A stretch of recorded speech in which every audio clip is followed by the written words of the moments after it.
సిద్దిపేట జిల్లాలోని 79వ స్వాతంత్ర దినోత్సవ వేడుకల్లో మంత్రి పొన్నం ప్రభాకర్ జాతీయ జెండాను ఎగురవేసి గౌరవవందనం స్వీకరించారు. ఈ సందర్భంగా ఆయన మాట్లాడుతూ ప్రజాపాలన ప్రభుత్వంలో అర్హులైన ప్రతి ఒక్కరికి రేషన్ కార్డులు పంపిణీ చేస్తుందని, ఇది నిరంతర ప్రక్రియ అన్నారు. కొత్త కుటుంబ సభ్యులు పేర్లు మార్పులు చేర్పులు కూడా చేయడం జరిగిందని తెలిపారు.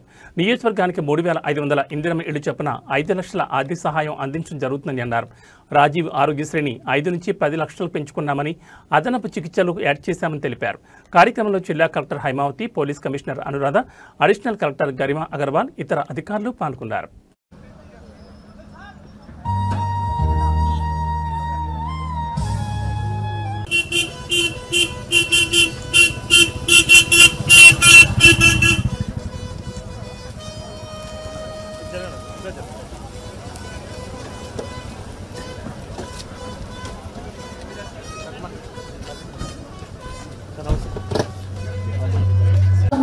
ఒక ప్రత్యేకమైనటువంటి ప్రభుత్వం మన తెలంగాణ ప్రభుత్వం.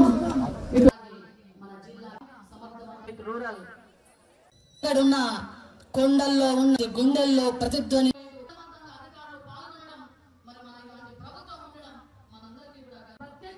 గుర్తింపును తీసుకొని వస్తుంది.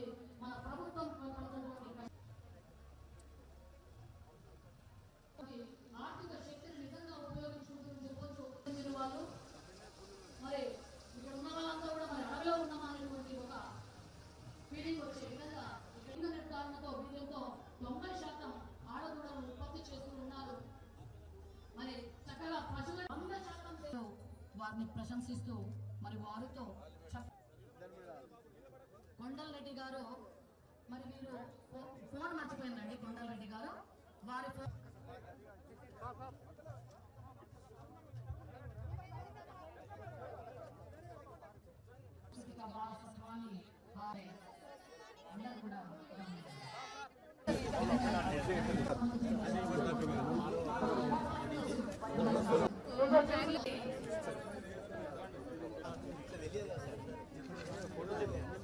జిల్లాలో అమలు చేస్తున్న అభివృద్ధి మరియు సంక్షేమ పథకాల ప్రగతిని మీ ముందు ఉత్తరకు సంతోషిస్తా ఉన్నాను.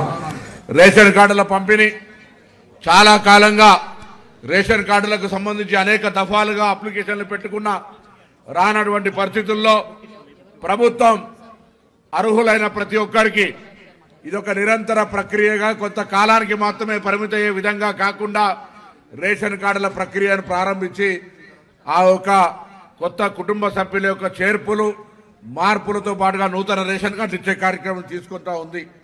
అదేవిధంగా ఇల్లు కట్టి చూడు పెళ్లి చేసి చూడన్నట్టుగా ఇల్లు అనేటువంటిది ఒక జీవిత కళ.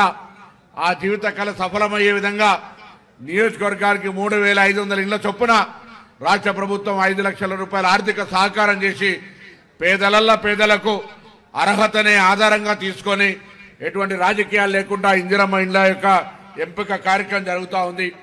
అదేవిధంగా మొన్ననే దాదాపు 200 కోట్ల మంది ప్రయాణాలు చేసినటువంటి అక్కా చెల్లెళ్ళు డిసెంబర్ 9, 2023 నాడు ప్రారంభించినటువంటి ఆర్టీసీ ఉచిత మహిళా ప్రయాణం యొక్క కార్యక్రమాన్ని విజయవంతంగా ముందుకు తీసుకుపోతా ఉన్నాం.